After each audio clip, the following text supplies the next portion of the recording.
Linha do nono ano, vamos conversar hoje sobre o continente asiático. Esse continente tão rico em história e que parece ser tão diferente da América e da Europa. Vamos lá. Bom, é um continente extremamente populoso, é o maior continente em população. Né? 2/3 da população mundial estão na Ásia, vale a pena lembrar disso. E mesmo vocês já sabem que China e Índia são muito populosos.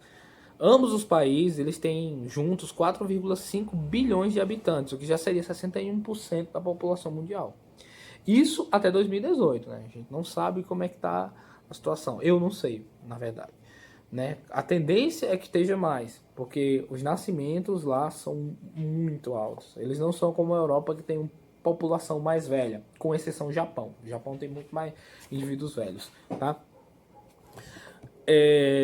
É um local também que está passando por uma alta urbanização, certo? De 1980 a 2010 está tendo um grande aumento, a expansão da fronteira urbana, né? Tá indo, tá crescendo, já aumentou a população urbana em 1 bilhão até então, até 2018, até 2010, perdão, 1 bilhão do pessoal. Ainda existem países que são majoritariamente agrários, como Bangladesh, Indonésia, eu acho que Índia, são muito agrários ainda.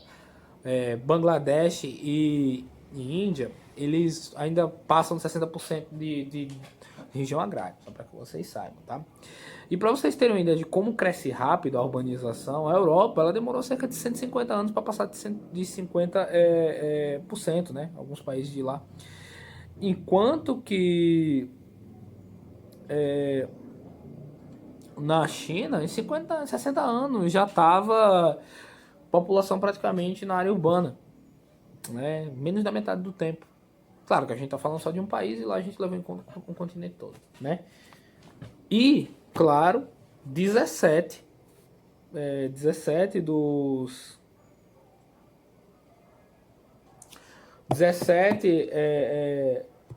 das 25 mais grandes populações do mundo estão na China. Tá? Estava procurando um negócio aqui. E as megacidades também, cidades em que tem populações gigantescas, como Mumbai e Calcutá na Índia, que tem populações grandes, estão lá na região da Ásia. Né? E também Karachi, eu nunca lembro do nome dessa cidade, do Paquistão, para vocês terem uma ideia de como é grande. Né? A distribuição nesse país também não é uniforme. Eu vou pedir para que vocês vão para a página 91.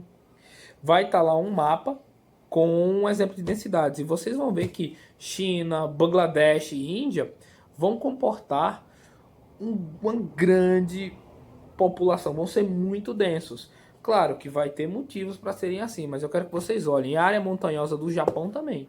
O Japão é uma ilha, é só você olhar lá. Sri Lanka também vai ter populações muito, mas muito numerosas, né? Tá? E tá, Bangladesh, Índia e China, vocês estão vendo aí, tem muita população. Agora, isso se deve a quê? Primeiramente aos aspectos naturais do local. Tá, a população vai evitar locais montanhosos, com exceção lá do Japão, né? E locais muito frios. Foi o que eu falei para vocês lá quando a gente tá falando de Rússia, aquele local o pessoal se concentrava em outra área. E também vai para onde? Vai migrar para áreas de planície, vales, ou áreas que eles consigam fazer agricultura ou um plantio, agricultura ou a pecuária, né? Consigam criar. Então a concentração fica sempre mais ao sul, né? Ao sul, evitando aquelas áreas de cima, certo? Por exemplo, as planícies da China são um exemplo, né? Uma coisa legal também são que esse país é muito diverso em etnias, tá? É muito diverso o continente. Então você vai ter ali turcos, semitas. Semitas são os árabes e os muçulmanos. Você vai ter semita, você vai ter mongóis, indianos, caucasianos, vai ter muita gente, muitas línguas. Você sabe, num país quando geralmente tem muita gente, tende a ter guerra civil, a gente viu isso também, mas isso aí talvez um assunto para depois, tá? Então a China, meu caro, a China tem muitas etnias diferentes. Se vocês forem olhar, tá muito populoso, é óbvio que tem. A grande maioria é chinês mesmo, é o que eles chamam de Han, né? Tem até aqui na página de você, 92. Aí depois você tem de maior etnia os Kadai, né? Que são os tailandeses e os Wangs. E você pode ir vendo aqui, tem mongóis, tem tadiks, tem várias etnias, né? Na população. Então, só para que vocês lembrem algo bem interessante sobre o país, na verdade, o continente, é que se imaginando que você tem 100 pessoas do mundo, 60 são da Ásia. Se a gente pensasse assim, para você ver como é muita população que abarca. Isso é também porque lá eles têm um número de nascimentos muito grandes. Muito grandes. Que a mortalidade não supre, e também não tem tanto velho. Morre pouca gente, mas nasce gente demais. Então tá uma tabela de nascimento gigantesca, entende? E graças a isso eles tiveram, na verdade, muitos países que fazer políticas de natalidade. Por quê? Uma vez que a população vai ficando muito grande, você tem uma demanda muito grande por serviços de saúde, saneamento básico, transporte, energia, muita coisa, né?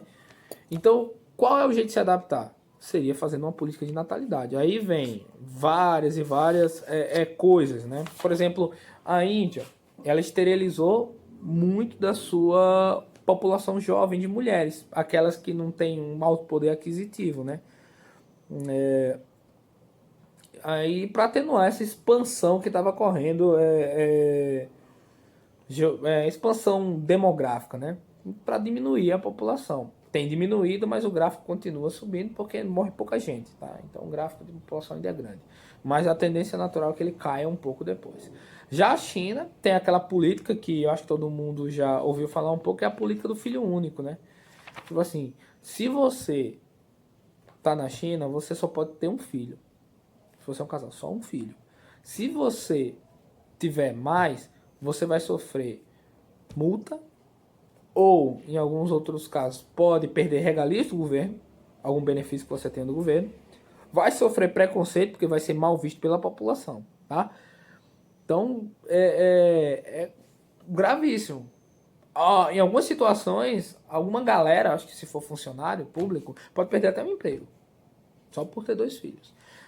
Contudo, como a situação lá deu uma melhorada, agora se você é filho único, eu não sei se é o marido, peraí.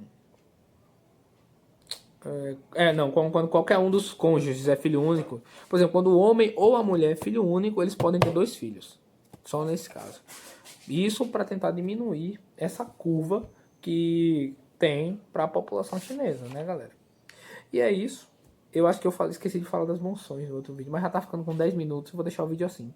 Então, eu mando esse vídeo agora, vocês estudam por esse vídeo, fazem os exercícios, próxima aula, eu tiver esquecido de falar alguma coisa, eu falo. Valeu, galera. Foi muito apertada essa aula, por causa que eu tava sem notebook né, eu gravei pelo celular, mas eu tava sem notebook, eu tava querendo ajeitar umas coisas, que meu Windows estava bugando. Enfim, valeu.